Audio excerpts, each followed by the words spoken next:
Assalamualaikum warahmatullahi wabarakatuh. Berjumpa kembali dengan Bunda Putri. Kali ini kita akan bercerita tentang kisah Nabi Yunus alaihissalam. Yuk kita dengarkan. Nabi Yunus alaihissalam adalah seorang nabi utusan Allah yang diperintahkan oleh Allah untuk mengajak umatnya menyembah Allah yang Esa. Beliau menemui orang-orang untuk diajak dan dikenalkan dengan ajaran Allah Subhanahu wa Ta'ala yang Esa.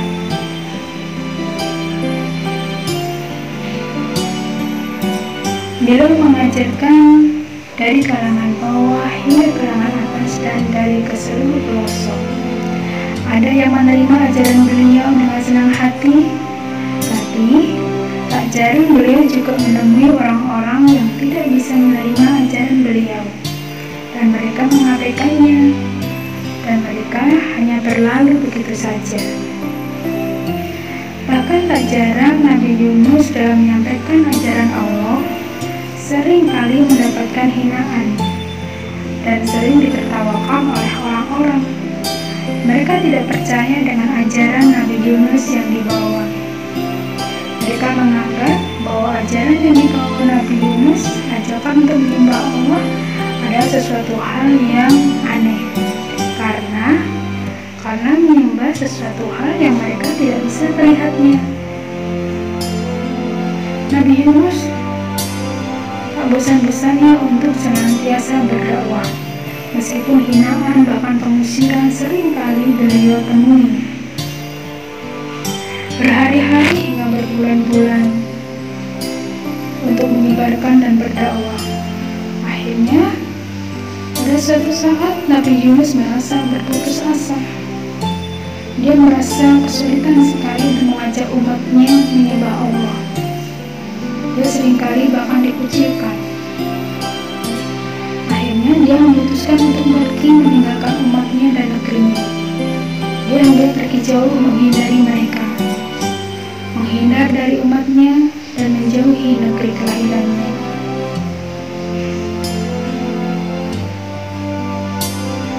Dia sepertinya sudah berputus asa. Maka akhirnya dia menyeberang sebuah lautan dan menumpang sebuah kapal. Dia meninggalkan umat dan negerinya dengan menaiki sebuah kapal. Di tengah gelombang laut yang begitu deras, Nabi Yunus menaiki sebuah kapal. Dan kapal itu sepertinya kelebihan muatan adik-adik.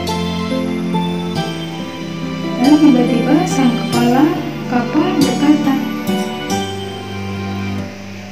"Sepertinya kapal ini kelebihan muatan dan harus dikurangi.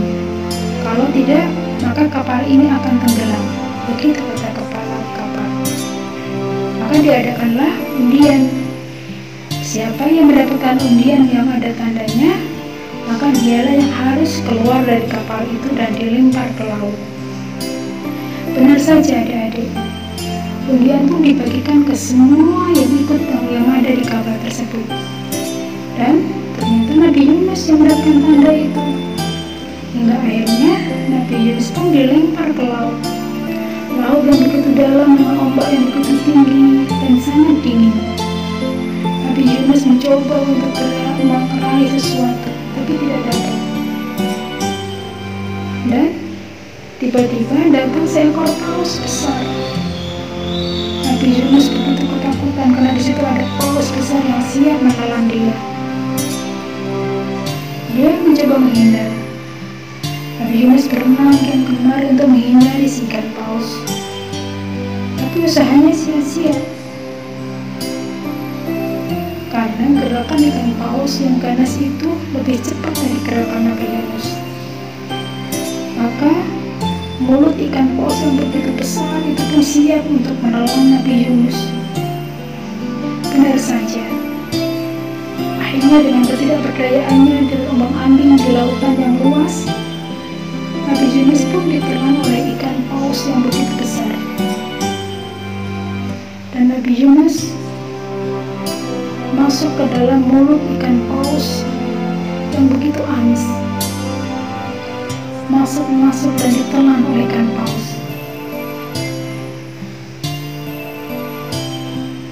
Nabi Yunus tak berdaya, tapi suatu keajaiban, Nabi Yunus ditelan oleh ikan paus, tapi beliau tidak meninggal. Beliau bisa masuk ke dalam perut ikan paus dalam keadaan hidup. Berhari-hari dia terombang-ambing di dalam perut ikan paus. Dia menghadapi kegelapan yang begitu gelap. Ada 3 kegelapan. Gelap di dalam perut ikan paus yang begitu pengap, gelap dan amis. Gelap di dalam malam yang pekat, dan gelap di dalam laut yang begitu dalam. Karena kejadian itu, Nabi Yunus menyadari kesalahan apa yang telah beliau lakukan. Dia menghindar dari umatnya, menjauhi negerinya, tidak menjalankan amanah Allah. Hanya dia merenung di dalam perut ikan paus tersebut, dan beliau berdoa kepada Allah, memohon ampun kepada Allah atas kesalahannya. Beliau terus berdoa siang dan malam tanpa makanan, gelap gulita, sendiri. Sungguh keadaan yang sangat miris. Dalam keadaan tak berdaya, dia hanya berharap satu-satunya adalah pertolongan Allah. Dia senantiasa memohon ampun kepada Allah atas segala kesalahan-kesalahan beliau. Begitu menyesal telah meninggalkan umatnya, begitu menyesal telah meninggalkan negeri dan tanggung jawabnya. Nah, adik-adik, mau dengar apa yang diajarkan oleh Nabi Yunus untuk memohon ampun kepada Allah dan agar diberikan pertolongan? Yuk, sekarang kita ikuti ya doa Nabi Yunusnya. Bismillahirrahmanirrahim. La ilaha illa anta subhanaka inni kuntu minadh dhalimin. Ulang. La ilaha illa anta subhanaka inni kuntu minadh dhalimin. Tidak ada Tuhan selain Engkau ya Allah. Maha suci Engkau ya Allah. Sungguh aku termasuk orang-orang yang berbuat zalim. Itulah doa Nabi Yunus yang diucapkan di dalam perut ikan paus yang gelap. Beliau terus mengucapkan itu dan terus mengucapkan itu untuk menambah kekuatannya, menambah keyakinannya. Dan benar saja, ikan paus pun terdampar di sebuah pantai. Dia muntahkan seluruh isi perut dari ikan paus itu, termasuk Nabi Yunus. Nabi Yunus keluar dari perut ikan paus dalam keadaan yang sangat lemah. Nabi Yunus berada di perut ikan paus kurang lebih selama 40 hari adik-adik tanpa makan. Dan akhirnya Nabi Yunus ditemukan dan dirawat oleh penduduk di sekitar pantai.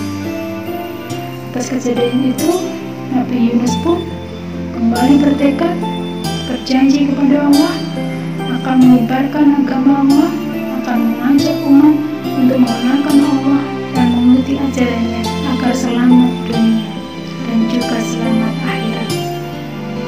Kehadiran Nabi Yunus banyak disambut orang-orang senang. Meskipun tak jarang beliau masih menemui orang-orang yang tidak percaya dengan ajarannya, tapi beliau tetap bersemangat dan dia yakin bahwa pertolongan Allah pasti ada dan pasti yakin pasti datang dari setiap kemungkinan kesulitan yang beliau temui.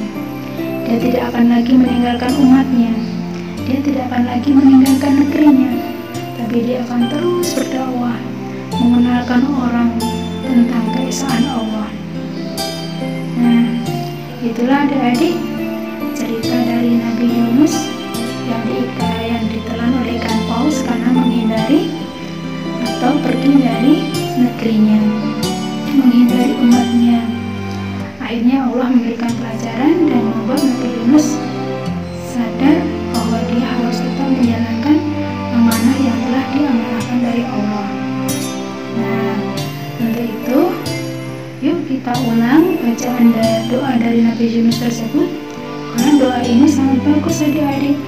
Di saat kita merasa kesulitan, di saat kita merasa buntu, di saat kita merasa putus asa, maka doa Nabi Yunus ini adalah sangat bagus untuk kita panjatkan. Kita ulang ya.